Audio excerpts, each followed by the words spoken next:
mereka tentukan kecelakaan lalu lintas dan tidak berat-berat amat gitu, untuk menentukan peristiwa itu kecelakaan lalu lintas. Oleh mereka menganggap itu adalah merupakan bukti korban kecelakaan. Itu salah total. Saudara, Deddy Mulyadi hadir sebagai saksi dalam sidang peninjauan kembali atau PK atas kasus pembunuhan Vina dan Eki yang diajukan pihak pemohon Saka Tatal di Pengadilan Negeri Cirebon, Jawa Barat. Dalam keterangannya, Deddy menyampaikan keterangan berdasarkan wawancaranya dengan sejumlah pihak, termasuk Saka Tatal. Berdasarkan wawancara di channel YouTube-nya, Saka menceritakan pada Deddy jika pada 27 Agustus 2016 dirinya berada di rumah neneknya.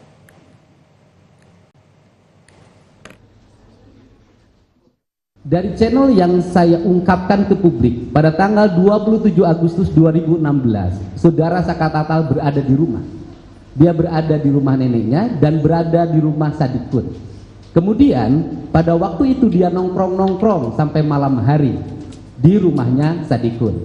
Pada waktu itu ada motor saudara Irfan yang mogok karena mengalami gangguan kabilator. Kemudian, motor yang mogok itu diteleponlah yang punya bengkel bernama Heri oleh Sadikun untuk apakah bisa memperbaiki motor Irfan, dan Heri mengatakan bisa.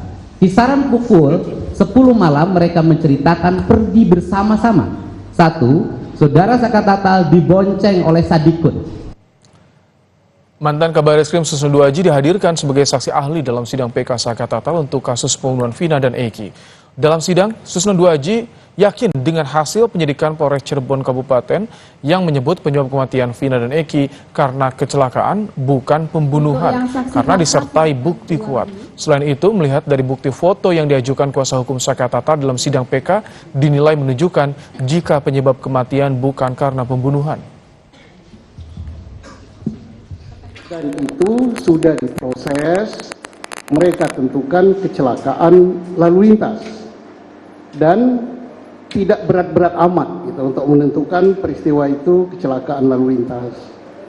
Untuk lalu lintas level polsek saja bisa, apalagi lalu lintas level polres. Itu udah benar menurut saya. Dan saya melihat foto-foto yang ada, kemudian saya melihat dan membaca berkas yang ada untuk pembunuhan di Cirebon yang sudah mempunyai kekuatan hukum tetap, saya tidak melihat itu ada peristiwanya.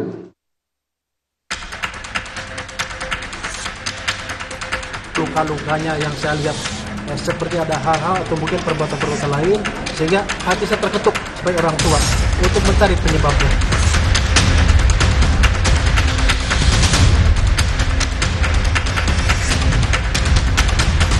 Ayah almarhum Eki, Ibtu Rudiana, akhirnya muncul bersama keluarga Vina bersuara membantah kubu Saka Tatal yang menyebut kecelakaan sebagai penyebab kematian Eki dan Vina 8 tahun silam.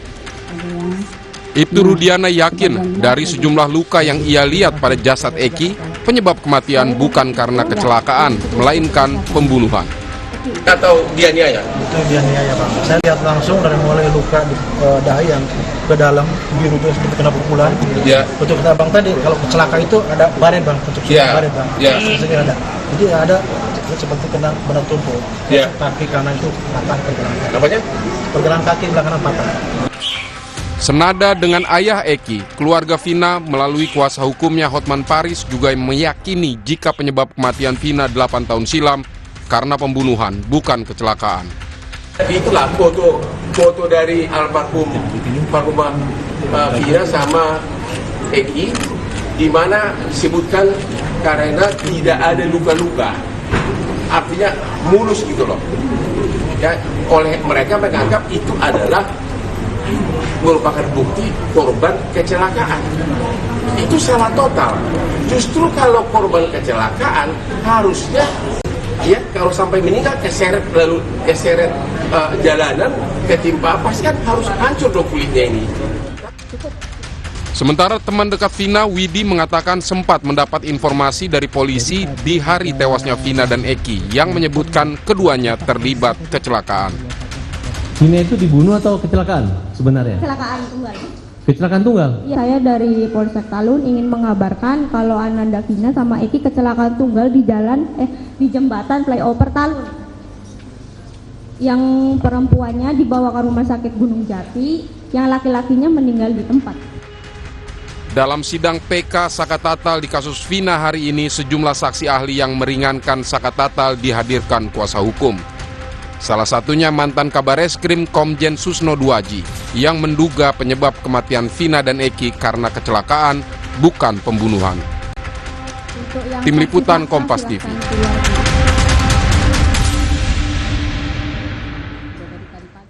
Deddy Mulyadi, mantan Bupati Purwakarta, menanggapi upaya pelaporan dirinya ke Polda Jawa Barat yang dilakukan ayah Eki Ibtu Rudiana. Deddy menyebut hal itu adalah hak setiap orang. Deddy bilang siap untuk menjalani pemeriksaan demi mengungkap kebenaran. Deddy Mulyadi juga meminta agar Aep segera diperiksa Mabes Polri dan dikonfrontasi bersama Dede Riswanto. Sebelumnya Rudiana melaporkan Deddy Mulyadi, Dede, dan Liga Akbar ke Polda Jawa Barat atas dugaan pencemaran nama baik dan penyebaran berita bohong. Warga negara yang harus kita hormati. Jadi siap menghadapi laporan itu, Pak? Ya kalau dilaporkan ya harus dihadapi masalah risih. Ya setiap warga negara berhak. Ya nggak apa-apa. Nah, kalau prinsip dasar saya itu kan prinsip dasar saya itu yang paling utama adalah mencari kebenaran dari seluruh proses ini. Mencari kebenaran aja. Ayah Eki Ibtu Rudiana dan keluarga Vina percaya jika kematian Vina dan Eki akibat pembunuhan bukan kecelakaan. Salah satu yang meyakinkan keluarga ialah sejumlah luka yang berada pada jasad Vina dan Eki bukan akibat kecelakaan tapi pembunuhan. Lantas, apakah sejumlah bukti baru yang diajukan dalam sidang PK Saka Tatal ini bisa cukup kuat membuktikan penyebab kematian Vina dan Eki bukan pembunuhan melainkan kecelakaan? Kita bahas, saudara, dengan sejumlah narasumber. Ada kuasa hukum Ibtu Rudiana, Mardiman Sani, dan juga ada mantan Kabareskrim, Komjen Purnawirawan Arief Sulistianto. Selamat petang, Bang Mardiman, Pak Arief. Selamat petang.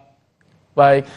Yang pertama saya ingin ke Pak Arief. Pak Arief, dengan banyaknya muncul argumen baru yang diajukan di sidang PK Saka Tatal soal penyebab kematian akibat kecelakaan. Sementara di lain sisi, keluarga korban ini yakin akibat pembunuhan. Anda melihat dari kejanggalan yang ada, narasi-narasi yang ada, indikasinya mengarah kemana menurut Anda nih? Apa penyebab kematian Eki dan Vina menurut Anda, bacaan Anda, Pak Arief? Ya, untuk menjawab ini, saya tidak bisa berasumsi berandai-andai. Dasar untuk menyebutkan penyebab kematian itu adalah visum et repertum, di mana kedua korban ini sudah dilakukan visum et repertum dengan bongkar mayat, dan sesuai ini saya bacakan ya, visum et repertum nomor 76 Romawi 9 2016, Dokpol tanggal 13 September 2016, perihal hasil pembongkaran makam pemeriksaan mayat atas nama Vina. Penyebab kematian adalah trauma tumpul pada kepala yang ditandai patah tulang atap tengkorak dan tulang rahang bawah. Trauma tumpul pada paha kanan dan tungkai bawah kanan yang ditandai luka terbuka pada tungkai bawah kanan. Patah tulang paha kanan dan patah tulang kering yang dapat mengakibatkan perdarahan yang secara bersama-sama maupun masing-masing dapat mengakibatkan kematian. Luka-luka lainnya ada beberapa luka. Kemudian pada Eki, trauma tumpul pada kepala berupa patah tulang atap tengkorak bagian depan dan belakang, patah tulang dasar tengkorak, patah tulang rahang atas, patah tulang rahang bawah yang dapat menyebabkan kematian. Nah, dari fakta hukum ini, karena sudah dituangkan dalam visum et repertum dan dijelaskan oleh ahli yang melakukan otopsi, maka ini adalah sebuah fakta hukum yang harusnya dijadikan dasar oleh penyidik. Dari luka-luka yang disebutkan dalam visum itu tadi, ada luka tumpul. Luka tumpulnya karena benturan atau karena dipukul. Oke. Dalam proses persidangan, ini kan sudah tentunya sudah dilakukan pemeriksaan, lakukan konfirmasi dan lain sebagainya. Sehingga berjalan proses dari proses penyidikan, proses pemeriksaan di kejaksaan penuntutan sampai dengan proses di sidang pengadilan yang secara terbuka. Akhirnya ada keputusan hakim yang mengatakan ini.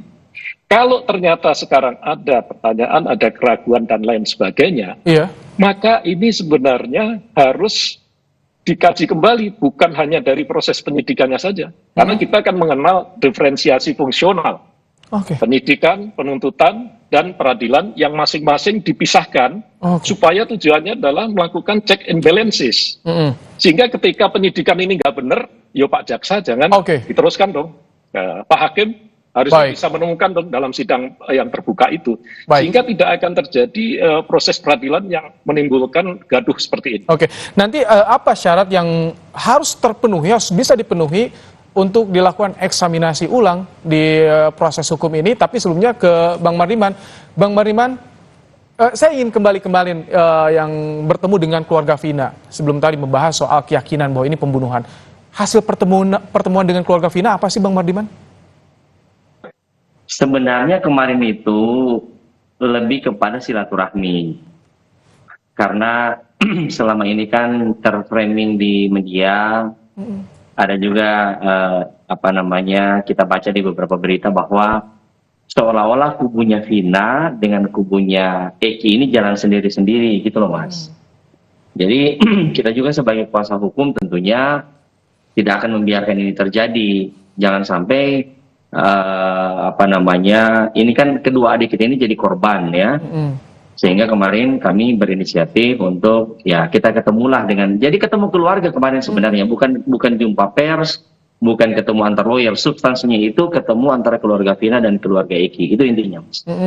Tapi mengapa baru kemarin? Karena keluarga Vina kabarnya kan sudah menunggu kemunculan keterangan dari Ibtu Rudiana ini sudah sejak lama nih Bang Mardiman. Ya, Ibtu Rudiana ini kan Mas, dia masih terikat dengan berbagai aturan, karena biar bagaimanapun beliau seorang personil Polri aktif. Tapi kalau bertemu dengan keluarga Vina, kalau dalam hal silaturahmi, apakah dilarang juga atau bagaimana? Oh enggak lah, tidak ada larangan. Cuma kemarin kan Pak Rudiana juga lagi sibuk untuk ketika kemarin kasus ini sempat mencuat, Pak Rudiana juga masih aktif sebagai seorang Kapolsek. Tentunya dia harus pintar-pintar membagi waktu antara kedinasan. Nah, sementara ketika dia mau memutuskan untuk bertemu kan, baik keluarga Vina kan juga sudah ada lawyernya, keluarga itu juga ada lawyernya. Tentunya rambu-rambunya pun mereka perlu ngomong ke kami juga. Jadi memang birokrasinya agak panjang gitu. Hanya untuk bertemu. Ya. Karena perlu sampai ini 8 tahun ya menunggu bagaimana komunikasi silaturahmi. Tapi kemarin hasil ketika enggak begitu Mas. Gimana? Yang tidak terpantau media mereka sering ketemu juga. Sebelumnya? Iya. Oke. Ya, bahkan sebelum Vina 7 hari itu. Tapi katanya kata kakak Vina, Marliana enggak. Sampai dia bilang ke media juga ditunggu kehadirannya gitu. Hanya terakhir di 2016, setelah itu tidak ada lagi tuh. Enggak, saya menghargai itu dari Ibu Marlina, tapi kenyataannya menurut klien kami silaturahminya bagus kok Mas. Oke. Ya. Nah kemarin bagaimana hasil silaturahminya, termasuk soal katanya keyakinan, ini dua-duanya yakin pembunuhan? Iya, kalau soal itu keluarga Eki dan keluarga Vina dan seluruh masyarakat Indonesia menurut saya harusnya sepakat ya, karena ini sudah diuji. Kalau pendidikan ini Mas sudah S3 nih. Di tingkat pertama, banding, kasasi, ya inkrah semua itu. Maksudnya tidak ada proses yang tidak firm dalam proses itu. Bagaimana dengan novum yang saat ini dibawa di sidang PK Sakatatal menurut Anda, pihak Ibtu Rudiana? Menurut saya sih kebanyakan bukan novum ya, kebanyakan dari media gitu. Novum ini kan Mas sesuatu yang sudah ada, ya, yang sudah ada sejak tahun 2016 gitu. Pada saat kecelakaan itu ada itu barang gitu kan. Nah kemudian tidak sempat dimunculkan. Nah sekarang itu baru dimunculkan. Nah dari semua novum yang saya baca di media ya, kan saya nggak ikut persidangan ya, saya kan bukan lawyernya. Seperti motor itu sudah muncul dalam berkas. Ya yang lain-lain juga menurut saya ya, saya inilah kalau saya komentarin, menurut saya sih PK-nya harus ditolak ya. PK-nya harus ditolak. Itu yang diharapkan oleh pihak keluarga Ibtu Rudiana. Pak Arief. Bukan yang diharapkan, berdasarkan semua fakta. Menurut saya di persidangan pun jaksa semua menolak dengan tegas, mantap jaksanya. Ya, sehingga menurut saya memang harus ditolak. Oke, nah kalau bicara hukum nih Pak Arief, dengan adanya bantahan dari satu pihak, yang satu pihak saat ini sedang PK, mengupayakan PK, ini novum seperti apa yang bisa mengabulkan sidang PK, atau tadi bisa dieksaminasi ulang nih Pak Arief, bukti seperti apa nih yang harus terpenuhi? Ya. Baik, jadi bagi saya yang paling penting adalah keadilan baik bagi keluarga korban, keluarga korban, maupun para terdakwa yang sekarang menjalani hukuman maupun yang sudah bebas. Itu nomor satu yang harus diperhatikan adalah keadilan. Sehingga untuk mencapai keadilan itu harus berdasarkan kejujuran, nilai-nilai objektivitas dan kebenaran dari alat bukti yang diajukan. Nah, karena kasus ini sudah diputus dan sudah inkrah, ada upaya untuk mengejar keadilan itu tadi dari pihak keluarga, dari pihak terdakwa, ataupun yang sudah bebas.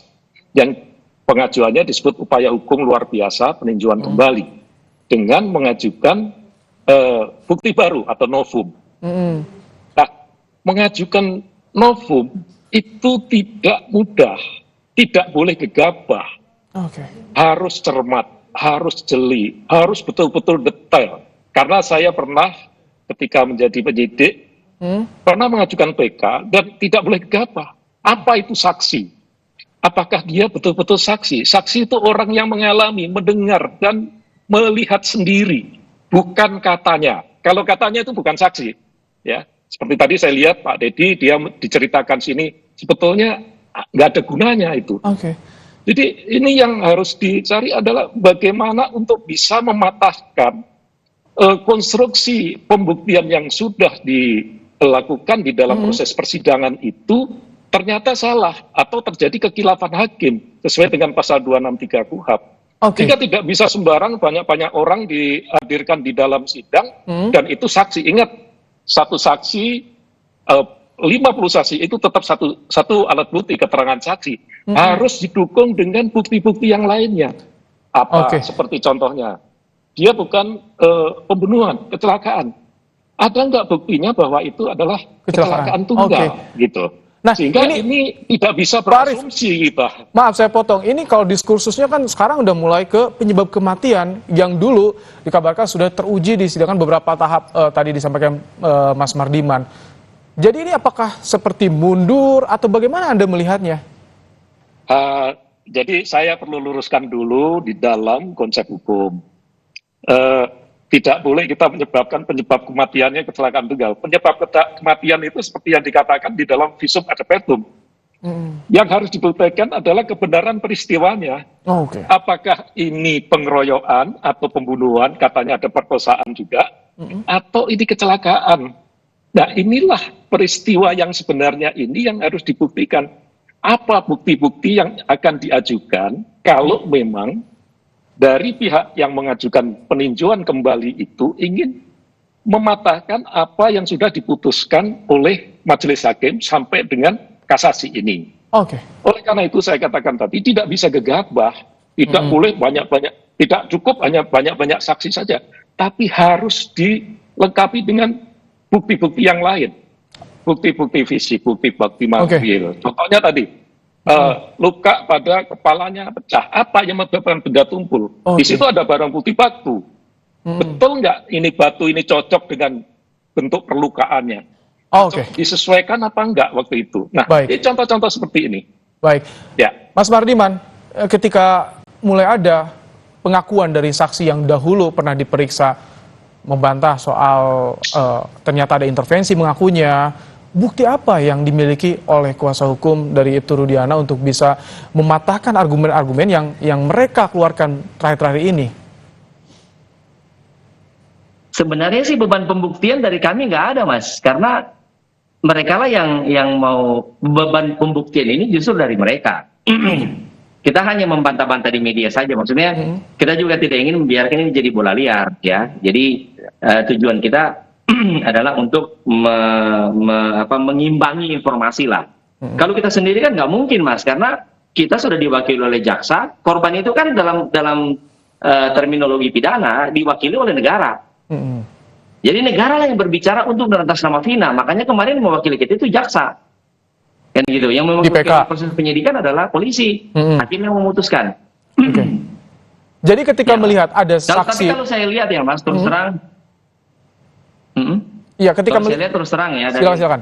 dari saya ikuti di persidangannya, itu novum mereka ya lemah semua lah menurut saya. Termasuk tadi saksi yang dihadirkan, menurut Anda? Enggak, saya tidak melihat kualitasnya. Jadi kualitas kesaksiannya dalam kapasitas apa? Penyebab kematian kan tadi Pak Jenderal Arief bilang ya sudah selesai, ada 2 kali visum. Gitu. Baik. Saya ingin terakhir singkat ke Pak Arief. Pak Arief, soal reaksi dari Ibtu Rudiana ketika mendengar kasus kecelakaan kematian anaknya, langsung mencari terlebih dahulu informasi-informasi, baru dilaporkan ke Reskrim. Bagaimana dari sisi reserse melihat soal ini? Ya, Rudiana adalah seorang reserse, anggota reserse narkoba. Kebetulan anaknya sendiri yang meninggal dunia, setelah dicek, dia curiga. Kemudian dia mengumpulkan teman-temannya untuk mencari informasi. Dapatlah dia informasi dan dikumpulkan orang-orang yang dicurigai itu. Betul, Jenderal, betul. Melakukan penangkapan kan. Betul. Tapi kemudian dia melakukan interogasi. Dari interogasi yang dilakukan ini, dia mendapat satu hipotesis atau menduga bahwa ini bukan kecelakaan tunggal. Ini Jadi secara prosedur? Ya, ini secara prosedur dia melakukan penyidikan sendiri, padahal ini bukan tugasnya. Tetapi dia sebagai orang tua, dia rasa kok cuma begini gitu. Sehingga itu diserahkan secara prosedural. Kemudian dia setelah mendapat informasi itu diserahkanlah kepada unit reskrim. Yang melakukan penyidikan selanjutnya adalah unit reskrim. Nah, selanjutnya penyidikannya dan lain sebagainya seterusnya itu oleh Polresta. Sebagai orang tua yang tadi di garis bawahinya. Terima kasih. Terima kasih, Jenderal. Baik, Komisaris Jenderal Purnawirawan Arief Sulistianto, mantan Kabar Eskrim, dan juga Mas Mardiman Sane, kuasa hukum Ibtu Rudiana, telah berbagi pandangan dalam program Kompas Petang sore hari ini. Terima kasih, Bapak-Bapak.